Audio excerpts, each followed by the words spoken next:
Добре, Антония, аз очаквам с нетърпение твоето гостуване заедно с Мириам.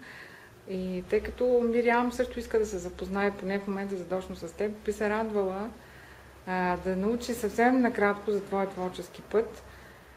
Би ли ни разказала няколко неща от твоята творческа кариера? Мириам, здравей! Радвам се, че ще бъдем заедно известно време, да се опознаем. И визуално и като творци.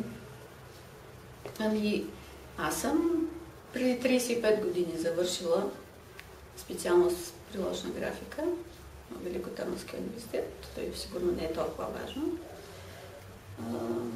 През това време, преди 35 години, се занимавам с приложна графика, живопис и съм учител в едно габровско училище на децата от 1 до 12 клас.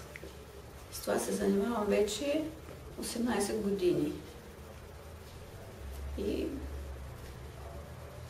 рисувам си в ателието, в което в момента се намирам. Преди това съм имала и друго ателие, но то беше доста отдавна. Mm-hmm. Това е по-ново и по-добро от предишното. Била съм в град Тун. Познавам Тун и някои от... Не мога да кажа, че познавам много творци на Тун, но познавам някои. Mm-hmm. Гледала съм изложби, каквото е имало в момента, когато съм била там. Но с Мириам сега ще се запознаем. Да.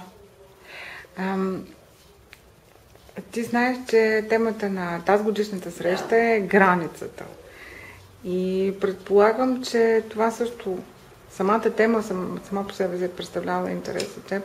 Би ли ни разказала какво свързваш с понятието граница?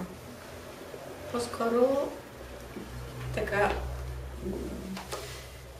разсъждавайки върху думата и върху съдържанието и върху значението на тази дума, можем да си мислиме не само за границата като граница, но и границата в човешката душа и в отношенията между хората.